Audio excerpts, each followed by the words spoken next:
Sì, le famose review guide che sono successo ultimamente recente lo scandalo delle review guide, non sono altri che manuali di gioco.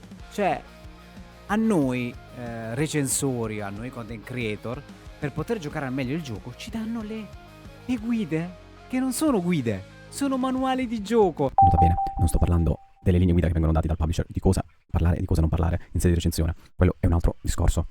Io ho sempre cestinato, me ne sono sempre fregato, diciamo che non capita così spesso. C'è scritto tutto quello che avevamo un tempo nei manuali di gioco cartacei all'interno del gioco. Sono identiche, sono impaginate da Dio, ci sono scritti i comandi, la lore di gioco. E io mi domando, ma perché non ce le danno più a noi? Cazzo, sono dei PDF, guarda, io non ve li posso far vedere perché sono sotto NDA. Sotto NDA, porca puttana, non vi posso far vedere le review guide ogni volta che le ricevo. Ma raga, sono fantastiche, sono uguali ai manuali che ricevevamo nei videogiochi negli anni 90, 80, 2000. Nei picchiaduro, di recente ho recensito, sapete bene, io recensisco i picchiaduri su Kujin. Nei picchiaduro c'è tutto quello che c'è nel manuale di gioco di un picchiaduro. Nella review guide ci sono le stesse cose. Le mosse, le eventuali mosse speciali, come si attivano per ogni personaggio.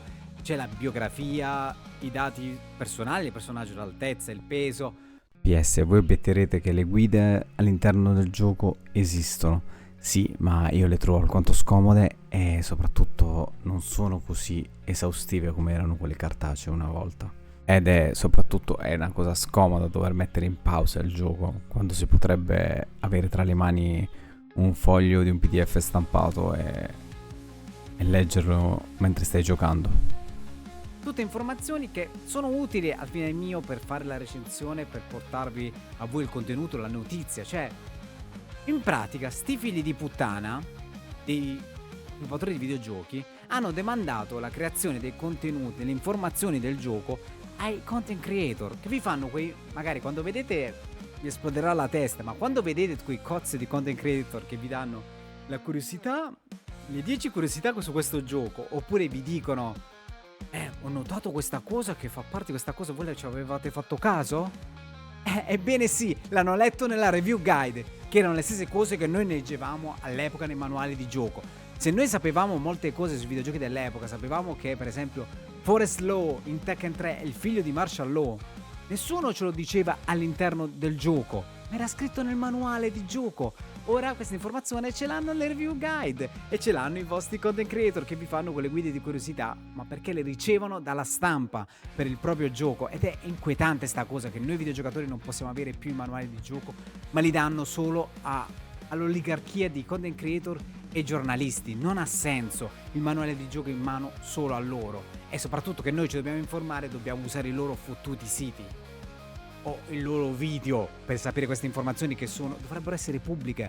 È assurdo che io sono obbligato a firmare degli NDA su dei manuali di gioco, perché sono chiamati review guide.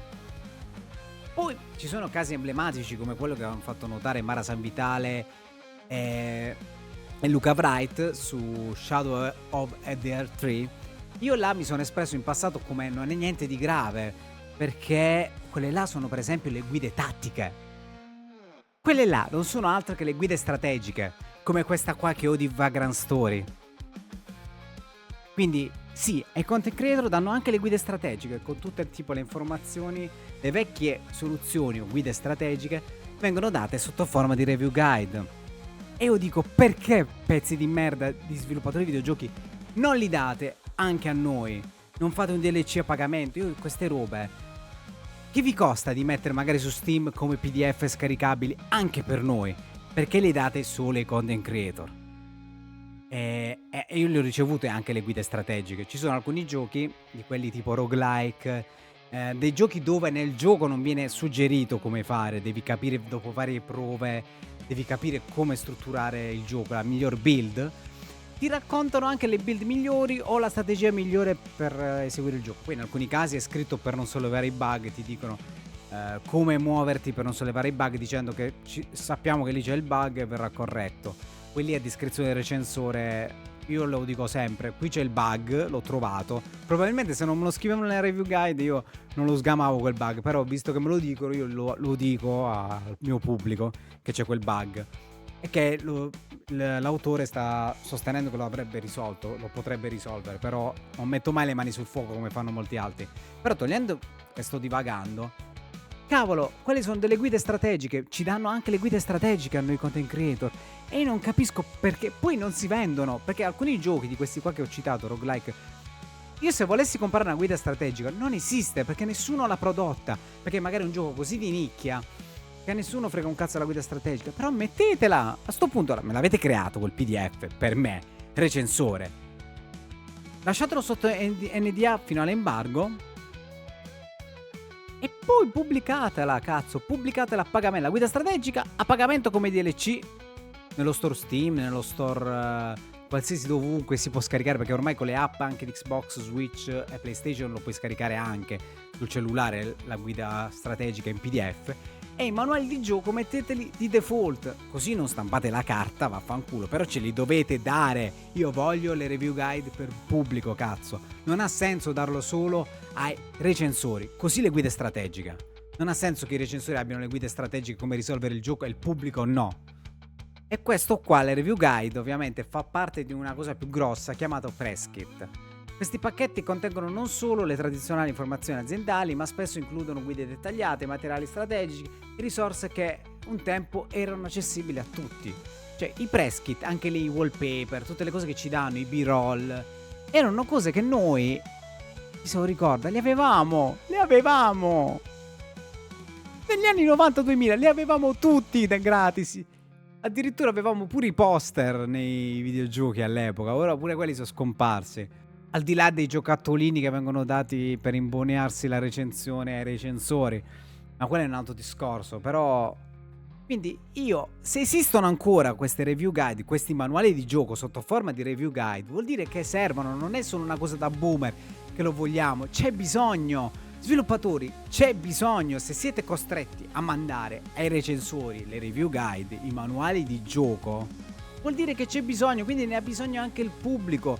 Io parlo a voi sviluppatori, PR, trovate un modo, perché non ha senso che i PR impaginano bene queste robe e vengono mandate solo a una cerchia ristretta di persone.